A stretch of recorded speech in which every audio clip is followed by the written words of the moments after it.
प्रिय विद्यार्थियों नमस्ते। संस्कृत की ऑनलाइन अध्ययन श्रृंखला में आपका स्वागत है। मैं डॉक्टर सत्य मुदिता स्नेही, सहायक आचार्य संस्कृत, आज आपके सम्मुख किरातार्जुनीयम महाकाव्य का सामान्य परिचय लेकर उपस्थित हूँ। किरातार्जुनीयम महाकाव्य महाकवि भारवी की एकमात्र कृति है, जिसके द्वारा उन्होंने संस्कृत साहित्य आकाश में अपनी कीर्ति को अक्षुण्ण बनाया है। यहाँ पर कवि का परिचय हम देखेंगे। कवि का परिचय देखने से पहले हमें ये बात जाननी आवश्यक है कि संस्कृत साहित्य में अधिकतर जो कवि हुए हैं उन्होंने अपने विषय में अपने ग्रंथों में कुछ भी नहीं बताया है, अपनी प्रशंसा उन्होंने नहीं की है। उनके विषय में हमें जो कुछ भी जानकारी मिलती है वो या तो किसी अन्य कवि ने जो उनके बाद में हुए उन्होंने दी है, या फिर कहीं कहीं कोई शिलालेख या कुछ उस तरह के हैं जो जिनके राजाश्रय में कवि रहते थे, वहाँ से हमें वो सूचनाएं मिलती है। तो भारवी भी इसी परंपरा के कवि हैं कि उन्होंने अपने विषय में कुछ नहीं लिखा है अपने ग्रंथों में, और उनका एक ही ग्रंथ है किरातार्जुनीयम, तो उसमें भी हमें इस बारे में कुछ भी जानकारी नहीं मिलती है। फिर भी हमें उनके बारे में जो जानकारी मिलती है वो कहाँ से मिली, तो वह हमें मिलती है, एक ग्रंथ है अवंती सुंदरी कथा, जिसके लेखक हैं दंडी।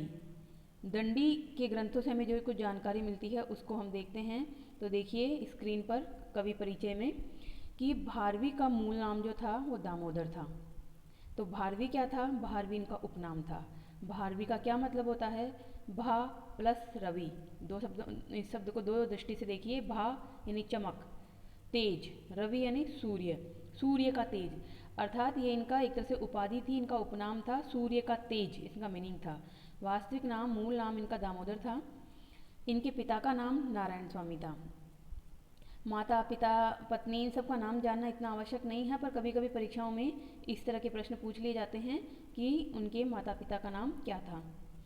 इनकी जो माता थी उनका नाम सुशीला था और इनकी पत्नी का नाम रसिका या रसिकवती था। यहाँ पर ये बात जानना आवश्यक है कि भारवी और दंडी में क्या रिलेशन है। तो भारवी दंडी के प्रपितामह थे, प्रपितामह, या फिर हम विपरीत दृष्टि से देखें तो दंडी भारवी के प्रपौत्र यानी पड़पोते थे, जिसको हम पड़पोता कहते हैं, संस्कृत में उसको कहेंगे प्रपौत्र। तो देखिए इनकी वंश परंपरा को एक बार यहीं समझ लीजिए कि सबसे पहले हुए भारवी, जिनका मूल नाम रहा दामोदर। भारवी के पुत्र हुए मनोरथ, फिर मनोरथ के पुत्र हुए वीरदत्त, वीरदत्त के पुत्र हुए दंडी, जिन्होंने लिखा अवंती सुंदरी कथा और काव्यादर्श और 10 कुमार चरितम। दंडी एक गद्यकार हैं, गद्य काव्य लिखते हैं, और उसमें अवंती सुंदरी नाम की कथा में ही उन्होंने अपने प्रपितामह के रूप में भारवी का नाम दिया है, और वहीं से हमें पता चलता है कि दंडी और भारवी में कुछ संबंध है। तो हम क्या याद रखेंगे कि भारवी जो हैं वो दंडी के प्रपितामह हैं, या विपरीत दृष्टि से याद रखेंगे कि दंडी भारवी के पड़पोते हैं यानी प्रपौत्र हैं। तो प्रपितामह इस शब्द को भी आप देख लीजिए। पिताजी होते हैं, पिताजी के पिताजी यानी दादाजी, दादाजी को कहते हैं पितामह, और जो दादाजी हैं उनके भी पिताजी, उनको क्या कहते हैं? प्रपितामह। प्र उपसर्ग आगे वो लग गया, तो एक तरह से ये 4 पीढ़ियों का वाचक हो गया। पिताजी, पिताजी के पिताजी यानी दादाजी, और दादाजी के भी पिताजी अर्थात प्रपितामह। तो 4 पीढ़ियों का अंतर है, यानी दंडी और भारवी के बीच में 2 पीढ़ियाँ आ गई है। इस प्रकार ये हैं। अब भारवी जो हैं वो चालुक्य वंश के राजा विष्णुवर्धन के सभा पंडित थे। चालुक्य वंश आपको पता है कि दक्षिण भारत में एक बहुत प्रसिद्ध वंश रहा है।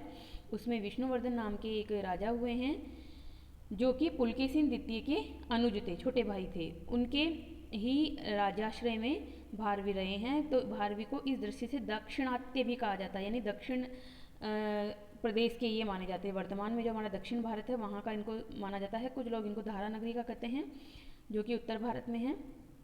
तो ये इसमें मतभेद हैं। फिर भी कर्नाटक का एक ऐहोल शिलालेख है, ऐहोल नामक स्थान पर मिला एक शिलालेख है, उसमें कालिदास और भारवी के नामों का उल्लेख हुआ है। और ये शिलालेख कब का है? ये शिलालेख है 634 ईस्वी का है। तो 634 ईस्वी का है। इस आधार पर ही माना जाता है कि भारवी जो हैं वो 550 ईस्वी से लेकर 620 ईस्वी के मध्य में कई हुए हैं। तो इस प्रकार ये इनका समय है। और धारा नगरी से भी इनका संबंध रखा जाता है। भारवी का और राजा भोज के समकालीन है। जब दारा नगरी में राजा भोज हुआ करते थे तो उनसे भी इनको जोड़ा जाता है। पर इसमें हमें मतलब जो किंवदंतियाँ हैं, जो कहानियाँ हैं, उनके आधार पर ही हम जान सकते हैं। और ये आपको बहुत ज़्यादा जानना भी नहीं है, अगर परीक्षा में पूछ लिया जाता है तो आपको बस उसके आंसर देने हैं। बाकी हमें कवि से मतलब नहीं है, हमें उसकी काव्य से मतलब है, क्योंकि उन्हीं की वजह से वो अजर अमर हो गए हैं। उनके काव्यों में जो आनंद मिलता है वही उनका असली योगदान है। अब इनके जीवन से संबंधित भी कुछ किंवदंतियाँ फेमस है, दंत कथाएँ फेमस है, प्रसिद्ध हैं। तो इनके जीवन से संबंधित एक बहुत ही प्रसिद्ध दंत कथा है जिन्होंने इन्हें भारवी बनाने में बहुत बड़ा योगदान दिया, यानी चमकता हुआ सूर्य, यानी सूर्य का तेज ये कैसे बने। उनमें इनके पिता की प्रताड़ना, यानी पिता का उलाहना देना बहुत ही महत्वपूर्ण रहा। तो भारवी के पिता भी बहुत विद्वान थे।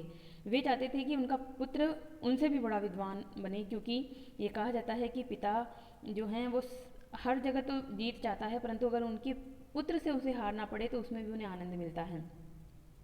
तो इसी संदर्भ में क्या हुआ कि बचपन में जब भारवी के पिता तो विद्वान थे ही, भारवी चाहते थे कि उनका पुत्र उनसे भी ज़्यादा बड़ा विद्वान बने। तो इसीलिए वह उन्हें टोका करते थे, रोका टोका करते थे कई बार। जो भारवी है उनकी प्रसिद्धि काफ़ी फैलने लगी थी, तो भारवी को थोड़ा अभिमान होने लगा था कि मेरी प्रसिद्धि फैल रही है। बचपन में ही, ज़्यादा बड़े नहीं, 10-12 वर्ष के रहे होंगे उसी समय। तो उसी समय क्या हुआ कि एक बार मतलब बच्चे के मन में एक तरह से द्वेष पनपना अपने पिता के प्रति कि मेरे पिता मुझे इतना क्यों डांटते रहते हैं, मुझे क्यों इतना टोकते रहते हैं, मैं तो मेहनत करता हूँ, मेरे तो प्रसिद्धि फैल रही है। काव्य लिखने लग गए थे वो थोड़ा बहुत उसी समय। तो भारवी को एक तरह से अपने पिता के प्रति गुस्सा हो गया था, एक उनके आक्रोश मन में पनपने लगा था कि मेरे पिता ही मेरे सबसे बड़े दुश्मन हैं, मेरे पिता मेरी प्रसिद्धि चाहते ही नहीं हैं। तो वे उन्हें एक तरह से बदला लेने की या फिर सबक सिखाने की बात सोचने लगे, और इसी क्रम में उन्होंने सोचा कि मैं इनका वध कर दूंगा, इनकी हत्या कर दूंगा। ये सोचकर वह एक बार अपने माता पिता के कमरे के बाहर पहुंच जाते हैं, हाथ में लठ लेकर, और छुप कर बैठ जाते हैं रात्रि में, कि जब माता जी सो जाएंगी, केवल माता पिता सो जाएंगे, तब सोती हुई अवस्था में मैं पिता के माथे पर एक लठ मार के उनको मार दूंगा, और एक तरह से अपने दुश्मन से मुक्ति पालूंगा। परंतु जब वो वहाँ छुपे कर बैठे हुए थे तो रात्रि में माता पिता बातचीत कर रहे थे। बातचीत के क्रम में उन्होंने सुना, उनकी माता कह रही थी कि आप भारवी को क्यों डांटते रहते हैं, दामोदर को क्यों डांटते रहते हैं, वो तो कितना मेहनत करता है, कितना प्रसिद्ध है, उसकी प्रसिद्धि सब जगह फैलने लगी है। तो भारवी के पिता समझाते हुए कहते हैं कि मैं उसका दुश्मन नहीं हूँ, मैं उसका एक तरह से हित ही चाहता हूँ।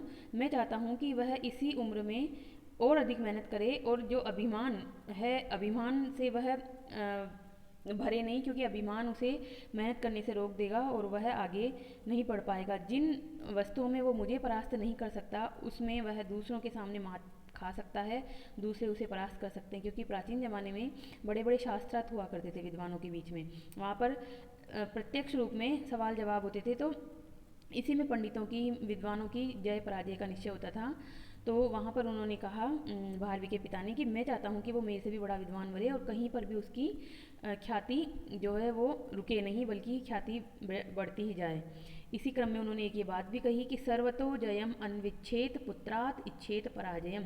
इस नियम के अनुसार मैं चाहता हूँ कि मेरा पुत्र जो है वो मुझे पराजित करे, मेरे से भी बड़ा विद्वान बने। इसी तरह से कहते कहते उन्हीं के मुँह से एक और बात निकली, नीति का वचन निकला एक, जो कि भामिनी विलास का 71वां पद्य है।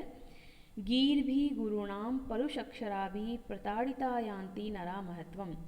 गीर्भिर्गुरूणां परुषक्षराभि प्रताड़िता यान्ति नरा महत्वम। इस नीति वचन का क्या मतलब है? इसका मतलब है कि परुष अक्षराभि गीर्भि यानी कठोर अक्षर वाली वाणी के द्वारा, जो वाणी किसकी है? गुरुजनों की, यानी बड़े लोगों की। माता पिता हो सकते हैं, गुरु हो सकते हैं, जो भी कोई बड़ा होता है उसको गुरु कहा जाता है संस्कृत में। तो उनकी कठोर अक्षर वाली वाणी से प्रताड़ित किए जाने पर नरा यानी मनुष्य महत्वम यान्ति, महत्व को प्राप्त होते हैं। यानी डांट फटकार जो होती है बचपन में, जो डांट फटकार मिलती है पिता से, गुरु से, माता से, वो उस इंसान को अच्छा बनाती है।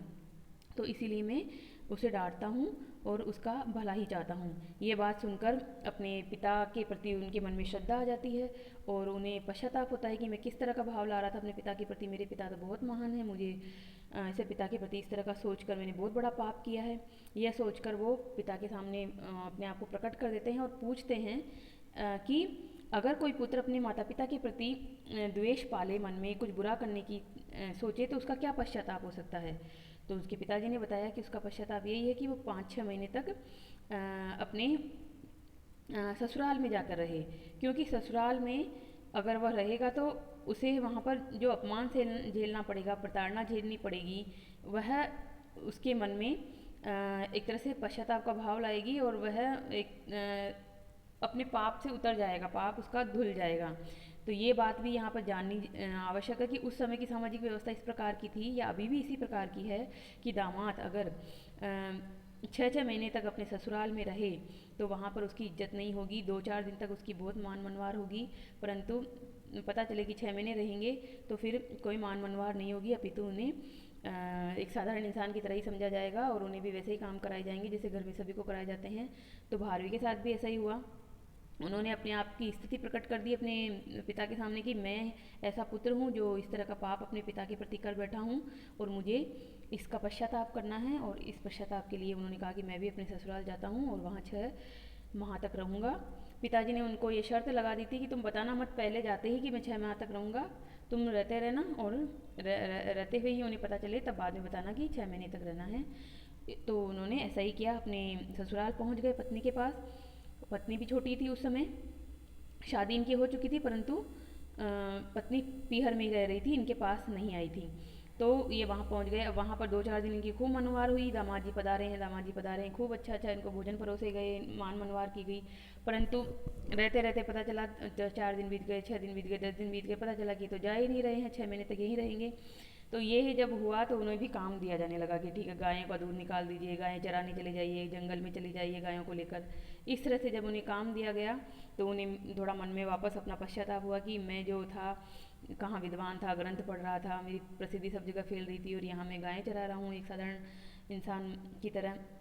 तो उन्हें पश्चाताप हुआ और उसी पश्चाताप की वजह से उन्होंने अपने एक तरह से पाप को उतारा और उसी क्रम में वहाँ पर उन्होंने इस जो अमर कृति है, इनकी किरातार्जुनीयम नाम की अमर कृति है, उसको वहाँ लिखना शुरू किया और पत्तों पे और वलकलों पे उन्होंने इस अमर काव्य की रचना की। अब ससुराल में रहते हुए क्या हुआ कि जब रहते हैं ससुराल में तो उन्हें जब पता चलता है कि पत्नी भी वहीं है और उनके पति भी वहीं हैं और बिना कमाए धमाए ऐसे ही पड़े हैं ससुराल में, तो पत्नी की भी इज्जत नहीं होती और उसके पति की भी नहीं होती, यानी दामाद की और बेटी की दोनों की इज्जत कम हो जाती है जब बहुत ज़्यादा समय तक ससुराल में रहा जाता है। तो यहाँ पर कहा जाता है कि इसी क्रम में उन्हें अर्थाभाव हुआ, यानी पैसों का अभाव हुआ। पैसे तो उन्हें खुद ही कमाने पड़ेंगे ना, तो उन्होंने ग्रंथ लिखना शुरू किया और ग्रंथ लिखने के क्रम में एक दिन उन्होंने एक श्लोक लिखा जो कि किरातार्जुनीयम महाकाव्य के द्वितीय सर्ग का 30वां श्लोक है, जो आपकी स्क्रीन पर आपको दिखाई दे रहा है। इस श्लोक को लिखकर उन्होंने अपनी पत्नी को दिया और कहा कि इसको बेच दो और इससे जो धन मिले उससे तुम अपनी आवश्यकताओं की पूर्ति करो, अपने वस्त्रों वगैरह को नए लो और दूसरे पहनो, क्योंकि हाल उनके बहुत बुरे हो रहे थे, गरीबी में वहाँ रहना पड़ रहा था उन्हें। तो ये श्लोक बहुत अच्छा है, इस श्लोक को आप देखिए, ये श्लोक ही इनके जीवन को बदलेगा। सहसा विदधीत न क्रियाम अविवेक परम आपदाम पदम। सहसा यानी अचानक ही, क्रियाम न विदधीत क्रिया को नहीं करना चाहिए, किसी कार्य को नहीं करना चाहिए। अविवेक परम आपदाम पदम, अविवेक यानी बिना बुद्धि का यूज़ किए कार्य करना, परम आपदाम परम आपत्तियों का, पदम यानी स्थान होता है, बिना विचारे काम करना आपत्तियों का घर होता है। वृणुते वृणुते ही विमर्शकारिणम गुणलुब्धः स्वयमेव संपदः। गुणलुब्धः संपदः, गुणों पर आसक्त होने वाली, गुणों पर मोहित होने वाली, संपतः यानी संपत्तियाँ। स्वयमेव स्वयं ही, विमर्शकारिणम, विमर्शकाणी मतलब विमर्श, विचार विमर्श करके कार्य करने वाले को, स्वयमेव स्वयं ही, व्रणुते वर्ण कर लेती है, चुन लेती है। अर्थात जो सोच समझकर विचार पूर्वक कार्य करता है उसके पास संपत्तियां स्वयं ही आ जाती है। इसका भाव ये हुआ कि हमें कोई भी कार्य बिना विचार विमर्श के सोच विचार के करना चाहिए। अचानक ही क्रोध में आवेश में कोई कदम नहीं उठाना चाहिए। जैसा कि भारवी ने आवेश में ही ये कदम उठाया था कि मैं अपने पिता को मार दूंगा, और जब वह वहाँ पर छिप कर बैठे थे तब उन्हें माता पिता की आवाज़ बातचीत सुनी। बातचीत में उन्हें पूरा ध्यान आया कि किस लिए क्यों उन्हें प्रताड़ना झेलनी पड़ रही थी पिता की, उसका उद्देश्य क्या था। तो ये श्लोक उनके जीवन में उसी समय एक तरह से बनना शुरू हो गया था। उन्होंने ये श्लोक लिख दिया फिर, और लिखकर अपनी पत्नी को दिया कि जाओ इसे बेच दो, क्योंकि प्राचीन ज़माने में साहित्यकारों की, उनके लेखों की बहुत इज्जत होती थी। उनके बदले में एक एक श्लोक के बदले में व्यक्ति 1-1 लाख स्वर्ण मुद्राएं तक दे देते थे, और जो सेठ साहूकार होते थे उसको बड़े बड़े स्वर्ण अक्षरों से लिखवा कर, पोस्टर में लिखवा कर, जैसे वर्तमान में पोस्टर होते हैं उस तरह से घरों में हम लगाते हैं बड़े बड़े कथन, नीति के वचन, जैसे विवेकानंद का कोई कथन है, उसी तरह से यहाँ पर भारवी का ये कथन उस एक सेठ ने खरीद लिया, और खरीद कर अपने शयन कक्ष में यानी कि बेडरूम में लगा दिया, और लगाकर वह धनिक अपने यात्रा पर निकल गया। क्योंकि प्राचीन ज़माने में जो सेठ साहूकार होते थे वो बड़े बड़े यात्रा का जो सार्थवाह जिनको कहा जाता था, यात्रा पे निकलते थे और अपने माल को एक इलाके से लेते थे और दूसरे इलाके में बेचते थे। तो वो निकल गया यात्रा पे, देश प्रदेश की यात्रा करते हुए गया। जिस समय वह निकला था उस समय उसकी पत्नी गर्भवती थी, आसन्न प्रसवा थी। तो उसके जाने के अगले ही दिन उसके पुत्र उत्पन्न हुआ, और जब वह सेठ वहाँ से लौट कर आया तो वो पुत्र 16 वर्ष का हो चुका था। तो रात्रि के समय पहुँचा सेठ, तो उसने देखा कि उसकी पत्नी के कमरे में उसी के पलंग पर एक सुगठित युवक सोया हुआ है। तो एकदम से उसके दिमाग में ये आया कि ये परपुरुष है, और मेरी जो स्त्री है मेरे जाने के बाद पीछे से चरित्रहीन हो गई है। और दोनों को मारने के लिए उसने अपनी कटार निकाली, अपनी तलवार निकाली, और जैसे ही उन पे वार करने वाला था उसे उसके शयन कक्ष में दिखा हुआ वही श्लोक टका हुआ, जो कि वही खुद टाँक के गया था। उस पर जो लिखा हुआ था वो उसने पढ़ा, और पढ़ते ही उसके विचार आया कि मैं रुकता हूँ, थोड़ा सोचता हूँ और देखता हूँ कि ये क्या है। तो वो उसी समय उस श्लोक को पढ़ता है कि सहसा विदधीत न क्रियाम अविवेक परमापदाम पदम। इस कथन को पढ़ते ही वह एकदम से रुक जाता है, और रुककर अपनी पत्नी को जगाकर पूछता है कि भाग्यवान ये कौन है। पत्नी बड़ी खुश होकर बताती है कि ये आपका ही पुत्र है, जो जब आप यहाँ से गए थे उस समय ये मेरे गर्भ में था, और अगले ही दिन आपको जन्मा था। प्राचीन ज़माने में ऐसे सूचना भेजने का कोई साधन नहीं होता था कि कहाँ भेजी जाए सूचना कि आपके पुत्र उत्पन्न हुआ है या कुछ। तो जब वापस आया सेठ, तभी उसे पता चला कि इस तरह से वह उसका पुत्र हो, और वह बड़ा खुश हुआ। और वो जो श्लोक था उस श्लोक के लेखक भारवी के प्रति भी उसने बहुत आभार प्रकट किया कि उससे उसकी ज़िंदगी में जो आने वाला तूफान था, पत्नी और अगर बेटे की हत्या उसके हाथों से हो जाती तो बाद में उसे कितना पश्चाताप होता। वो उसको पश्चाताप करके भी वापस जीवित नहीं कर सकता था। तो भारवी की इस पत्नी की प्रशंसा हुई, और भारवी का जो यश था, कीर्ति थी, वो सब जगह फैलने लगी। अब इस घटना में कितना सत्यांश है ये तो हम नहीं कर सकते, परंतु इस श्लोक में जो अर्थ गौरव भरा है वो अर्थ गौरव आज भी हमारा मार्ग निर्देशित करता है। आज भी हमें भी यही नीति का उपदेश मिलता है कि बिना विचारे, बिना सोचे समझे अनायास ही कुछ नहीं करना चाहिए। जब भी क्रोध आए हमारे क्रोध को हमें रोकना चाहिए, पूरी परिस्थिति को समझकर हमें कार्य करना चाहिए। तो ये तो हुआ किरातार्जुनीयम के लेखक भारवी का जीवन परिचय, जो कि कुछ किंवदंतियों पर आधारित था। अब हम देखेंगे किरातार्जुनीयम महाकाव्य का परिचय, क्योंकि यही एकमात्र ग्रंथ है जिसकी वजह से भारवी आज इस साहित्य आकाश में एक चमकते हुए नक्षत्र की भांति, तारे की भांति चमक रहे हैं आज भी। तो किरातार्जुनीयम जो ग्रंथ है वह एक महाकाव्य है। महाकाव्य क्या होता है? महाकाव्य होता है सर्गबंधो महाकाव्यम मुच्यते तस्य लक्षणम आसीर नमस्क्रिया वस्तु निर्देशो वापी तन्मुखम। काव्यादर्श में दंडी ने ये कथन बता के महाकाव्य की परिभाषा दी है। महाकाव्य में क्या होता है कि जो भी ग्रंथ होता है वह सर्गों में बटा हुआ होता है, तो और वो सर्गों की संख्या कम से कम 8 तो होनी चाहिए। तो किरातार्जुनीयम महाकाव्य में 18 सर्ग हैं, और इसका नायक जो है वो अर्जुन है। नाम में ही है इसके किरातार्जुनीयम, किरातश्च अर्जुनश्च इति किरातार्जुनौ तम अधिकृतम कृतम काव्यम किरातार्जुनीयम, यानी अर्जुन तो इसमें है ही, और किरात वेशधारी शिव जी है। इन दोनों पर आधारित ये ग्रंथ है, इसलिए इसका नाम किरातार्जुनीयम हुआ। किरातार्जुनीयम के इस नाम में जो है छह प्रत्यय लगकर बना है ये शब्द, और छह को ई आदेश हो जाता है तो किरातार्जुनीयम बनता है। अब देखिए स्क्रीन पर कि नायक इसका अर्जुन है, नायक मतलब हीरो, और नायिका इसकी द्रौपदी है, और प्रतिनायक इसमें दुर्योधन बनता है, क्योंकि उसी के प्रति ने करना है बाद में युद्ध। इसका कथानक महाभारत के वन पर्व पर आधारित है। महाभारत जो है हमारे संस्कृत साहित्य का ही नहीं बल्कि भारतीय संस्कृति का एक महान ग्रंथ है, एक उपजीव्य ग्रंथ है, जिस पर आधारित होकर ही चाहे हिंदी के हो चाहे संस्कृत के हो अनेक कवियों ने ग्रंथ लिखे हैं। वन पर्व, पर्व क्या है? पर्व है इसके विभाजन। इसमें 18 पर्व हैं, उसमें से वन पर्व एक है। वन में जब ये होते हैं पांडव, उस समय की घटनाएं इसमें वर्णित है। तो किरातार्जुनीय महाकाव्य का उपजीव्य ग्रंथ कौन सा हुआ? महाभारत, और महाभारत का भी वन पर्व। अब इसमें है प्रमुख रस वीर रस। ये भी महाकाव्य के लक्षणों में आता है कि कोई ना कोई एक रस प्रमुख रस होना चाहिए, तो इसका रस है वीर रस, क्योंकि वीरता ही प्रकट होगी इसमें। और अन्य रस श्रृंगार रस, हास्य रस, विभत्स्य रस इत्यादि रस भी इसमें यथास्थान आते रहेंगे, वो उसके गौण रस होते हैं।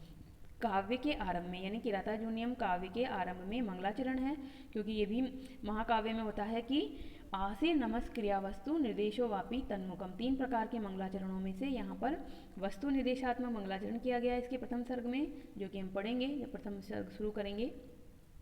तो उसमें श्री शब्द से वहाँ पर शुरुआत हुई है। श्रिय कुरुणाम अधिपस्य पालनीम प्रजा सुवृंक्तिम यम युंक्त वेदितुम सवर्णिलिंगी विदित समायो युधिष्ठिरम द्वैत वने वनेचरः। तो वहाँ श्री शब्द है, श्री का मतलब वहाँ लक्ष्मी देवी का उपासना की गई है।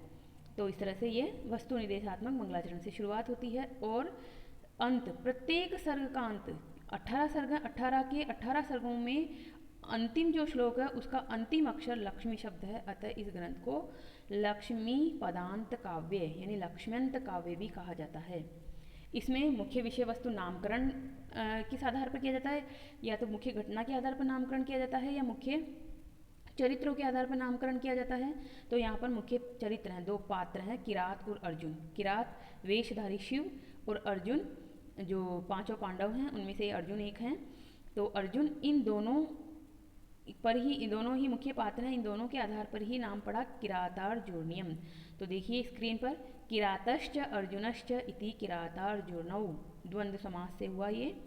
फिर तम अधिकृत्य कृतम काव्यम किरातार्जुनीयम, तम यानी उनको अधिकृत करके, उनको आधार बना करके किया गया काव्य किरातार्जुनीयम कहलाता है। इसमें किरातार्जुन के बाद 6 प्रत्यय, 6 को ई आदेश होकर बना ईय यानी किरातार्जुनीयम, और नपुंसकलिंग में किरातार्जुनीयम शब्द बना। तो ये आपके एग्जामों में परीक्षाओं में पूछा जाता है, चाहे वो प्रतियोगी परीक्षाएं हो, चाहे जो बीए की परीक्षाएं हो, या कोई सी भी परीक्षाएं हो, या इंटरव्यू हो, कहीं पर भी आप परीक्षाओं में जाते हैं तो वहाँ पूछेंगे कि इस ग्रंथ का नामकरण किस प्रकार से हुआ। तो आपको ये व्युत्पत्ति जो लिखी हुई है यहाँ पे बोल्ड अक्षर में स्क्रीन पे दिख रही है, आपको इसको याद कर लेना है, अपनी कॉपी में नोट कर लेना है। अब देखिए आतपत्र भारवी, ये भी एक बहुत बड़ी उपाधि है जो भारवी के नाम के साथ जुड़ी हुई है। आतपत्र, इसको इस तरह से पढ़ेंगे आतप, आतप यानी तप, सूर्य का ताप, त्र यानी त्रायते इति त्र, त्रायते क्रिया का पहला अक्षर है त्र, तो आतप त्र, त्र आतप से बचाने वाला। आतप से बचाने वाला कौन होता है? छाता। छाते को संस्कृत में जो है उसको कहा जाता है आतपत्र, यानी कि अम्ब्रेला, छाता। तो अब देखिए कि आखिर भारवी को ये उपाधि क्यों दी गई। तो भारवी ने जो किरातार्जुनीयम महाकाव्य है उसी में एक पद्य लिखा है, 5वें सर्ग का 39वां पद्य है, जो यहाँ पे स्क्रीन पर आपको दिखाई दे रहा है। ये यहाँ पर श्लोक के पीछे में जो लिखा जाता है ये इसका एक तरह से एड्रेस होता है कि कहाँ का है ये श्लोक। तो किरातार्जुनीयम के 5वें सर्ग का 39वां श्लोक है। इस श्लोक में उन्होंने एक इस तरह की उपमा यूज़ की है, निदर्शन अलंकार निष्ठ उपमा है वो, जिसे उन्हें छत्र भारवी यानी आतपत्र भारवी कहा गया। तो देखिए श्लोक को, ये श्लोक देखना जरूरी है। उत्फुल्ल स्थल नलिनी वनाद अमुष्माद उद्भूत सरसि संभवः परागः वात्याभिर्वियति विवर्जित समन्ताद् आधत्ते कनकमय आतपत्र लक्ष्मीं। कनकमय आतपत्र लक्ष्मी, पूरा श्लोक याद हो तो अच्छी बात है, नहीं तो ये अंतिम पाठ जरूर याद रखिएगा। कनकमय सोने से युक्त स्वर्ण निर्मित, आतपत्र छाता, लक्ष्मी लक्ष्मी शोभा वाला, यानी कि अब इसका श्लोक का अनुवाद देख लीजिए आप। इस श्लोक में भारवी ने निदर्शन अलंकार का प्रयोग किया है। निदर्शन अलंकार क्या होता है? अभवन वस्तु संबंध उपमा परिकल्पक निदर्शना, यानी कि वस्तु संबंध कुछ अभवन होता है यानी असंभव सा होता है, पर फिर भी वहाँ उपमा परिकल्पक होता है यानी उपमान उपमेय भाव प्रकट होता है, तो उसको निदर्शना कहते हैं। तो यहाँ पर भी कवि ने इसी तरह का कुछ असंभव सा उपमान यूज कर दिया है। क्या कह रहे हैं वो श्लोक के प्रथम पाद में? स्थल पर कमलिनी के वन खिले हुए हैं। नलिनी यानी कमलिनी, उसमें पीत पराग झर रहे हैं। कमल हैं, कमल से पीले पीले पराग झर रहे हैं, और हवा झोंके से भर रही है, बहुत तेज हवा आ रही है, और वो जो हवा आ रही है वो हवा उन परागों को आकाश में ले जा रही है उड़ा के। तो आकाश में ले गई, और आकाश में जब वो पीले पीले पराग गए तो वहाँ पर पूरे छा गए हैं आकाश में, और छाकर ऐसे लग रहा है जैसे छाता सा बन गया है, सोने का छाता। तो इस प्रकार कमल का पराग सोने के बने छाते, छाते यानी आतपत्र की शोभा को धारण कर रहा है। तो ये जो है ये उपमा यहाँ है, परंतु ये उपमा असंभव उपमा एक तरह से, तो इसको निदर्शन अलंकार है यहाँ पर। निदर्शन अलंकार के लिए भी आप इस श्लोक को याद रख सकते हैं। और आतपत्र भारवी यानी कि सोने के भारवी, सोने के छाते से उपमा देने वाले भारवी हैं ये। तो इस प्रकार से आतपत्र भारवी किसे कहा गया है? तो भारवी को कहा गया है। भारवे अर्थ गौरवम, ये उक्ति भी आपके लिए बहुत इंपॉर्टेंट है, परीक्षाओं में पूछी जाती है, इसकी व्याख्या करने के लिए कहा जाता है। तो देखिए, भारवे अर्थ गौरवम, अर्थ गौरवम, भारवी अर्थ गौरव के लिए प्रसिद्ध हैं। अर्थ गौरव क्या होता है? अर्थ गौरव होता है कि शब्द कम हो और अर्थ ज़्यादा हो, यानी कम से कम शब्दों में बड़ी से बड़ी बात कहना, यानी कि गागर में सागर बनना, शब्द छोटे और अर्थ बड़ा निकले, यानी कि अभिव्यंजना के माध्यम से कम शब्दों में अधिक से अधिक अर्थ को प्रेषित करना। अब ये भारवे अर्थ गौरवम कहा जाता है, तो ये एक पूरा पद्य होता है। उपमा कालिदासस्य भारवे अर्थ गौरवम और दंडिनः पदलालित्यम माघे संति त्रयो गुणा, इस तरह से एक पद्य है। तो इसमें क्या होता है? भारवी का अर्थ गौरव है। भारवी ने अर्थ गौरव को जो प्रयोग किया है, इसको हम जब ग्रंथ पढ़ेंगे प्रथम सर्ग, तो उसमें जगह जगह मैं आपको बताऊंगी कि किस तरह से यहाँ अर्थ गौरव है, आप उसको नोट करते जाएंगे और अर्थ गौरव समझेंगे।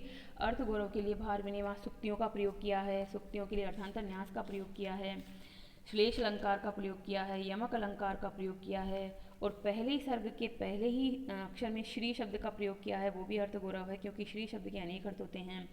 फिर आगे हम देखेंगे कि उन्होंने वंशस्थ छंद का प्रयोग किया है। प्रथम सर्ग में वंशस्थ छंद है, जो कि सब बहुत छोटा छंद है, और बहुत छोटे छंद के माध्यम से उन्होंने राजनीति के इतने बड़े बड़े सिद्धांतों को कहा है। तो वंशस्थ छंद के माध्यम से राजनीति के सिद्धांतों को बताया जाता है। तो यह है भारवे अर्थ गौरवम। फिर आता है नारिकेल फल समितम वचो भारवे, ये पंक्ति भी आपको समझनी जरूरी है, क्योंकि ये कही है किरातार्जुनीयम के टीकाकार मल्लीनाथ हैं, उन्होंने घंटापद नाम की एक टीका लिखी है, उसमें ये बात कही है। किरातार्जुनीयम बहुत प्रसिद्ध ग्रंथ रहा, अनेक भाषाओं में अनेक टीकाएं इस पर लिखी गई, पर उसमें भी सबसे प्रसिद्ध टीका है घंटापद, जिसके लेखक है मल्लीनाथ। उन्होंने क्या कहा? नारिकेल फल समितम वचो भारवे, वचो भारवे, भारवी के वचन नारिकेल फल, नारियल के फल के समान है। नारियल का फल आपने देखा ही होगा, नारियल का फल ऊपर से बहुत कठोर दिखता है, जटाएं होती है उस पर, उनको हम उतारते हैं जटाओं को, तो क्रमशः उतारने के बाद भी उसके बाद में एक बहुत कठोर उसकी परत आती है, उस परत को फोड़ा जाता है, उसके बाद उसके अंदर से मीठा रस युक्त पानी निकलता है और उसकी जो मीठी गरी निकलती है उसको हम खाते हैं। तो यहाँ पर भी कवि के बारे में मल्लीनाथ ने क्या कहा है कि भारवी का ग्रंथ भी एक नारिकेल फल के समान है, जो कि ऊपर से कठोर है परंतु अंदर से बहुत ही मीठा और मधुर है। जब हम इसको पढ़ेंगे तब आप इसको जानेंगे कि वाकई में ये जो कथन है वो अतिशयोक्ति नहीं है, अपितु ये बिल्कुल सत्य घटना पर सत्य रूप में कहा गया कथन है। अब देखिए किरातार्जुनीयम की कथा। किरातार्जुनीयम की कथा जो है वो हम इसको एक लाइन में भी कह सकते हैं कथा को, कि किरात और अर्जुन यानी शिव जी और अर्जुन पर आधारित कथा है, जिसमें शिव जी के द्वारा अर्जुन को पाशुपत अस्त्र की प्राप्ति करवाई जाती है, मतलब प्रदान किया जाता है पाशुपत अस्त्र, और ग्रंथ की समाप्ति हो जाती है। तो एक लाइन में कहें तो कथा इस प्रकार है, पूरे सर्गों के अनुसार कहें तो कथा अलग तरह से कही जाएगी। तो हम इसको एक सम्मिलित रूप से कहते हैं कि क्या है ये कथा। तो महाभारत के वन पर्व से ली हुई कथा है। महाभारत में कौरवों और पांडवों के बीच में जो द्यूत क्रीड़ा होती है उसमें कौरव जो हैं उनके साथ में मामा शकुनी हैं, दुर्योधन हैं। दुर्योधन ने छल कपट के माध्यम से युधिष्ठिर को उनके राज्य को छीन लिया है और सभी भाइयों को एक तरह से देश निकाला दे दिया है, यानी कि वनवास दे दिया है। 12 वर्ष का वनवास और एक वर्ष का अज्ञातवास दे दिया है। और उन्होंने युधिष्ठिर ने इसको स्वीकार करके एक तरह से अपनी हार मान ली है और वो द्वैत वन नाम के एक वन में रहते हैं। ये द्वैत वन वर्तमान में मेरठ के आसपास पड़ता है उत्तर प्रदेश में, जो कि उस समय हस्तिनापुर राज्य की सीमा से बाहर था परंतु उसी के पास था। तो वो वहाँ रह रहे हैं। वहाँ रहते हुए वह एक गुप्तचर के रूप में एक वनीचर को भेजते हैं जो दुर्योधन की शासन पद्धति के बारे में जानकर वापस आता है और पूरी घटनाक्रम उनको बताता है कि किस तरह से दुर्योधन जो है राज्य को अच्छी प्रकार से चला रहा है और जनता का मन जीतने का प्रयास कर रहा है। जब वह बात द्रौपदी को पता चलती है कि इस तरह से दुर्योधन के राज्य में बहुत ही अच्छा हो रहा है और वह जनता के मन को जीत रहा है, तो उसे लगता है कि इस तरह से तो हम कभी भी अपना राज्य को पुनः प्राप्त नहीं कर पाएंगे, जनता हमें हो सकता है भुला ही दें। तो द्रौपदी युधिष्ठिर को ये सलाह देती है कि हमें इसी समय इस प्रतिज्ञा को भंग कर, प्रतिज्ञा मतलब इस शर्त को तोड़कर कि हम 13 वर्ष तक वनवास करेंगे, इस प्रतिज्ञा को तोड़कर तत्काल हमें युद्ध करना चाहिए। ये बात वह धर्मराज युधिष्ठिर को समझाती है, परंतु युधिष्ठिर इस बात को मानने के लिए सहमत नहीं है। वह कहते हैं कि अभी हमें ये नहीं करना चाहिए, हमें 13 वर्ष का इंतजार करना चाहिए, उसके बाद हम उससे अपना राज्य मांगेंगे। अगर वह राज्य नहीं देता है तब हम युद्ध के बारे में सोचेंगे। तो ये बात भीम को भी अच्छी नहीं लगती। भीम भी कहते हैं कि नहीं, द्रौपदी जो कह रही हैं वही बात सही है, हमें तुरंत ही अभी ही युद्ध करने के बारे में सोचना चाहिए। तो धर्मराज युधिष्ठिर की नीतिपरक बातों को सुनते हैं। उसी समय महर्षि वेदव्यास वहाँ पधारते हैं और युधिष्ठिर को सलाह देते हैं। अब महर्षि वेदव्यास कौन है? महाभारत के लेखक के रूप में वेदव्यास के बारे में आपको पता होगा कि महर्षि वेदव्यास जो है वह महाभारत के लेखक हैं, परंतु महर्षि वेदव्यास महाभारत के ऐसे पात्र हैं जो उसके लेखक भी हैं और उसके बीच में उपस्थित होकर बार बार घटनाओं को एक सूत्र में पिरोते भी हैं। तो यहाँ पर आप देखेंगे कि महर्षि वेदव्यास कौरवों और पांडवों के क्या हैं? पितामह हैं, यानी कि दादाजी हैं। दादाजी किस रूप में हैं? अगर आपको इनके कौरवों और पांडवों के जन्म की कथा पता हो तो आपको पता होगा कि कौरव धृतराष्ट्र से उत्पन्न हुए हैं और पांडव पांडु नाम के राजा से उत्पन्न हुए हैं। धृतराष्ट्र और पांडु दोनों के ही जो कहते हैं लीगल पिता के रूप में तो विचित्रवीर्य हैं, परंतु विचित्रवीर्य किसी शाप की वजह से निसंतान ही उनकी मृत्यु हो जाती है। उसके बाद में उस जो कुरु वंश है उसमें एक तरह से यह भाव उत्पन्न हो जाता है कि किसको अब सिंहासन पर बिठाया जाए, क्योंकि भीष्म जो हैं उन्होंने प्रतिज्ञा ले रखी है आजीवन ब्रह्मचर्य की, वो शादी नहीं करेंगे, पुत्र उत्पन्न होने की तो बात ही नहीं है। तो अब जो सत्यवती थी, शांतनु और सत्यवती का विवाह हुआ था। शांतनु की पत्नी सत्यवती थी। सत्यवती के ही पुत्र थे विचित्रवीर्य और विचित्रवीर्य के धृतराष्ट्र और पांडु उत्पन्न हुए, परंतु विचित्रवीर्य के भाई भी थे भीष्म, जिनको भीष्म पितामह कहा जाता है, जो कि कौरवों और पांडवों के दादाजी हैं। अब भीष्म पितामह ने तो आजीवन प्रतिज्ञा ले रखी है, तो सत्यवती के सामने ये दुविधा उत्पन्न हो जाती है कि राजपाट किसे दिया जाए, सिंहासन का स्वामी किसे बनाया जाए। तो उसी समय वह अपने विवाह पूर्व के पुत्र जो कि वेदव्यास हैं, वेदव्यास इनके सत्यवती के विवाह पूर्व के पुत्र हैं, उन्हें बुलाती हैं और उन्हें बुलाकर नियोग प्रथा के द्वारा विचित्रवीर्य की जो 2 पत्नियां हैं अंबिका और अंबालिका, उनसे उनका नियोग प्रथा के द्वारा पुत्र उत्पन्न करवाती हैं। तो अंबिका से उत्पन्न होते हैं धृतराष्ट्र और अंबालिका से पुत्र उत्पन्न होता है पांडु और धृतराष्ट्र से उत्पन्न होते हैं फिर आगे 100 कौरव और पांडु से उत्पन्न होते हैं 5 पांडव।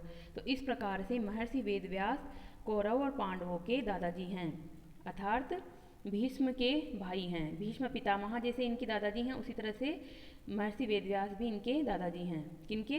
पांडवों के और कौरवों के। तो यहाँ पर कथा हमारी क्या चल रही है कि इसी बीच महर्षि वेदव्यास युधिष्ठिर की कुटिया पर पधारते हैं और वह युधिष्ठिर को समझाते हैं कि मेरे लिए तो तुम और मतलब कौरव और पांडव बराबर हैं, क्योंकि तुम तो मेरे पुत्रों के समान ही हो, माता पिता अपने पुत्रों को समान ही प्यार करते हैं, परंतु मैं स्वाभाविक रूप से तुम्हारे प्रति अधिक पक्षपाती हूँ, क्योंकि तुम सत्मार्ग पर चलने वाले हो, धर्म के मार्ग पर चलने वाले हो, तुम अभी संकट में भी हो। दुर्योधन तो अन्यायी है और अधर्मी है, इसलिए मैं चाहता हूँ कि तुम जो है वो अपने राजपाट को पुनः प्राप्त करो, परंतु उस राजपाट को प्राप्त करना तुम्हारे लिए आसान नहीं होगा, क्योंकि जो दुर्योधन की सेना है वहाँ पर भी बड़े बड़े योद्धा हैं। भीष्म पितामह जो कि परशुराम के शिष्य हैं और इच्छा मृत्यु का वरदान प्राप्त किए हुए हैं, तभी तो अभी तक जी रहे हैं वो। और जो हैं कौन है वहाँ पर? वहाँ है द्रोणाचार्य जो कि कौरव और पांडवों के गुरु हैं, और वहाँ पर है कर्ण जो कि वास्तव में तो पांचों पांडवों के ही ज्येष्ठ भ्राता हैं, परंतु परशुराम के शिष्य होने से वह भी सर्वश्रेष्ठ धनुधर बनने की मतलब बनने के उसी क्रम में ही थे, परंतु उनके साथ एक धोखा हुआ था, उस वजह से वो सर्वश्रेष्ठ धनुधर घोषित नहीं हो पाए। परंतु आप भी जानते हैं ये कि कर्ण जो है वो बहुत अच्छे योद्धा हैं। तो इन सब योद्धाओं के रहते इनकी जीत बहुत आसान नहीं होगी, पांचों पांडवों की जीत। तो परशुराम ये कौन महर्षि वेदव्यास युधिष्ठिर को सलाह देते हैं कि आप अर्जुन को इंद्रकील पर्वत पर तपस्या करने के लिए भेजिए और इंद्र देवता को प्रसन्न करके उनसे दिव्यास्त्रों की प्राप्ति कीजिए। उन दिव्यास्त्रों की प्राप्ति करने के बाद ही आप दुर्योधन को आसानी से जीत पाएंगे। अर्जुन उनके इस प्रस्ताव को स्वीकार करता है और स्वीकार करके वह इंद्रकील पर्वत पर जाने के लिए तैयार हो जाता है। इसी इंद्रकील पर्वत का रास्ता कौन बताएगा? इस रास्ते को बताने के लिए जो महर्षि वेदव्यास है, एक यक्ष को अर्जुन का एक तरह से मार्गदर्शक नियुक्त करते हैं कि आप इसको ले जाइए, यह आपको बताएगा कि इंद्रकील पर्वत कहाँ है। इंद्रकील पर्वत जो है वो वर्तमान में या उस समय में भी हिमालय पर्वत का ही एक पर्वत हुआ करता था। तो अर्जुन जो है हिमालय पर्वत पर निकल जाते हैं, वहाँ घोर तपस्या करते हैं। घोर तपस्या करके वह इंद्र को प्रसन्न करते हैं। इंद्र प्रकट होते हैं उनके सामने एक वृद्ध ब्राह्मण के रूप में, और वृद्ध ब्राह्मण के रूप में प्रकट होने के बाद में वह अपनी इच्छा प्रकट करते हैं अर्जुन की। वह क्या चाहते हैं अर्जुन को समझाते हैं। वो वृद्ध ब्राह्मण के रूप में आए हुए और जो इंद्र देवता हैं कि शांति का मार्ग ठीक है, आपको ये मार्ग ठीक नहीं है कि आप युद्ध करें। तो वापस अर्जुन कहते हैं कि मैं एक क्षत्रिय हूँ, क्षत्रिय युद्ध से विमुख नहीं हो सकता, युद्ध उसका परम कर्तव्य है, इसलिए मुझे इंद्र देवता से जो है क्या चाहिए? दिव्यास्त्र चाहिए। इंद्र देवता अपने स्वरूप को प्रकट करके कहते हैं उन्हें कि आप इस अस्त्र को, दिव्यास्त्र को प्राप्त करने के लिए शिव जी की उपासना कीजिए।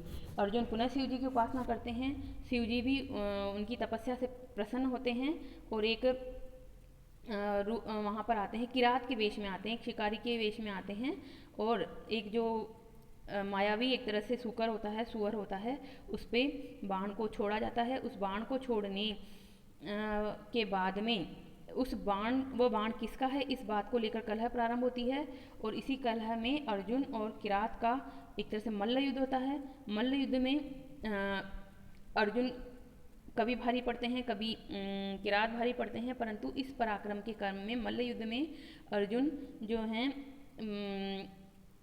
इनके किरात के यानी जो शिवजी हैं वाकई में तो उनके पाँव को पकड़कर उन्हें गिराना चाहते हैं। उसी समय में भगवान शंकर अपने आप को प्रकट कर देते हैं, क्योंकि वह उनके पराक्रम से प्रसन्न हैं और वे देखना चाहते थे कि क्या वाकई में अर्जुन उनके अस्त्र शस्त्रों को धारण करने के योग्य हैं।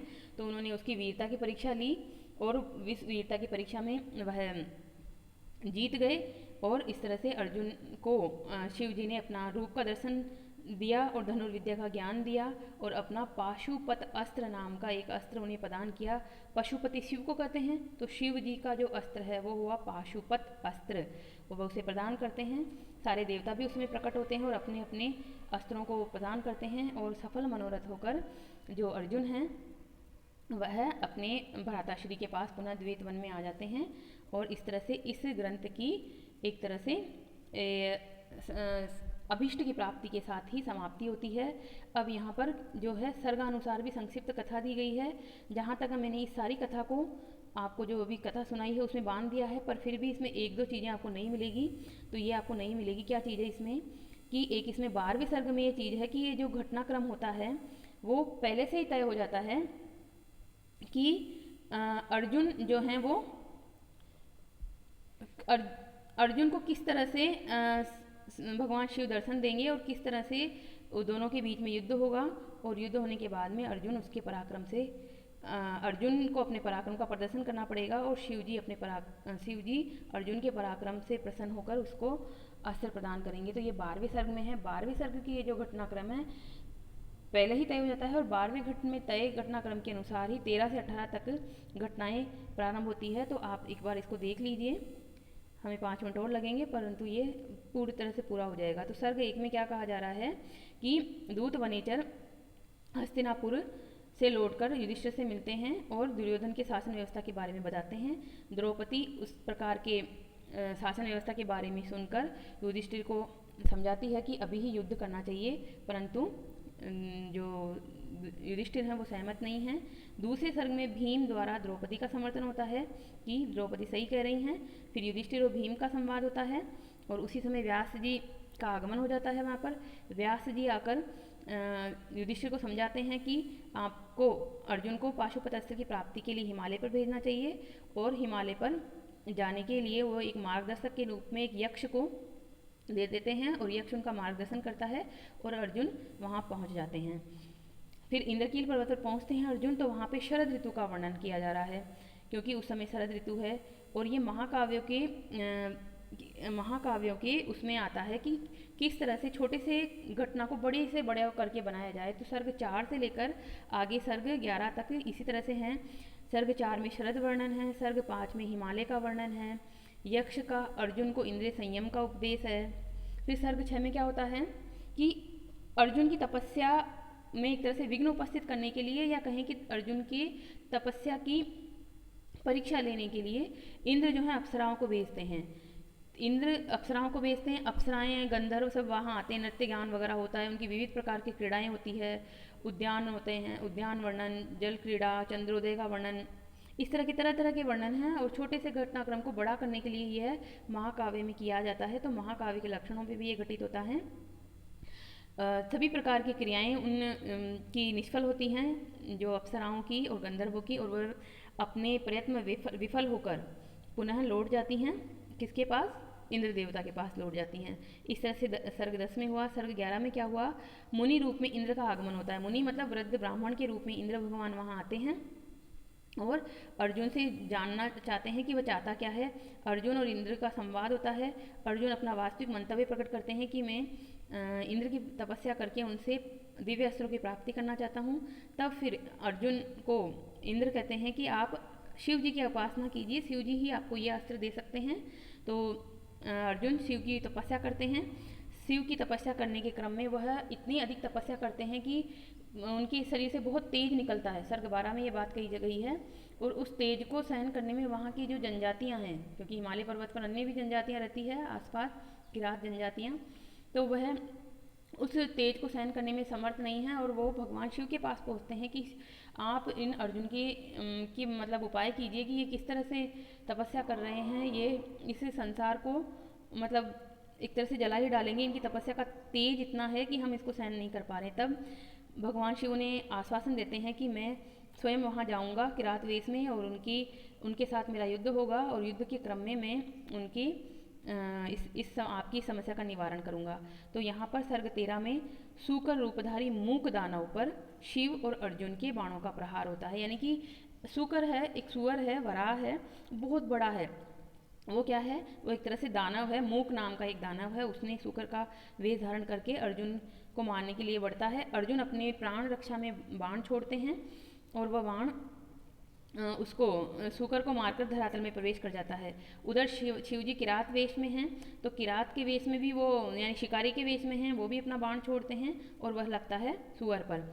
अब बाणों का प्रहार होता है तो सुअर तो मर जाता है, परंतु उस बाण के विषय में कि ये बाण किसका है, शिव जी के अनुचर यानी शिव जी के सेवक के बीच में और अर्जुन के बीच में एक विवाद होता है।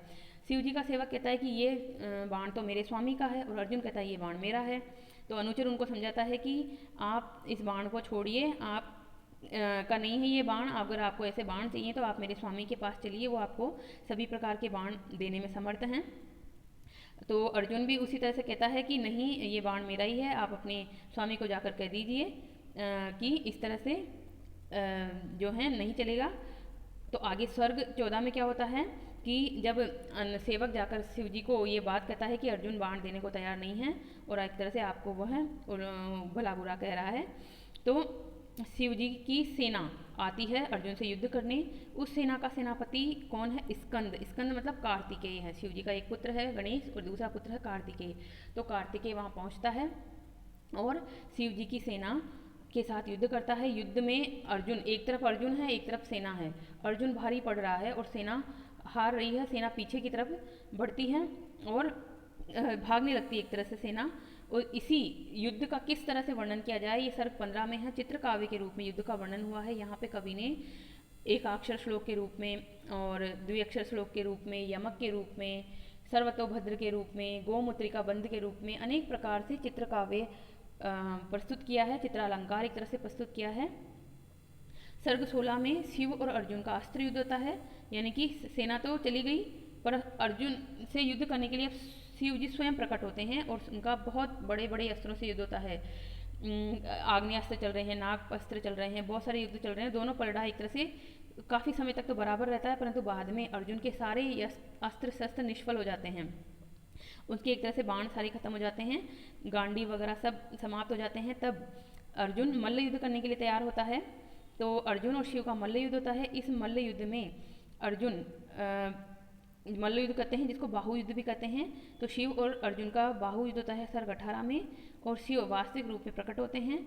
उस अपना पाशुपत अस्त्र देते हैं, धनुर्विद्या का ज्ञान देते हैं। इंद्रादि देवता भी वहाँ पर प्रकट होते हैं और अर्जुन को अपने अपने विविध प्रकार के अस्त्र देते हैं। और इस प्रकार से सफल मनोरथ होकर अर्जुन युधिष्ठिर के पास द्वैतवन में पुनः पहुँच जाते हैं।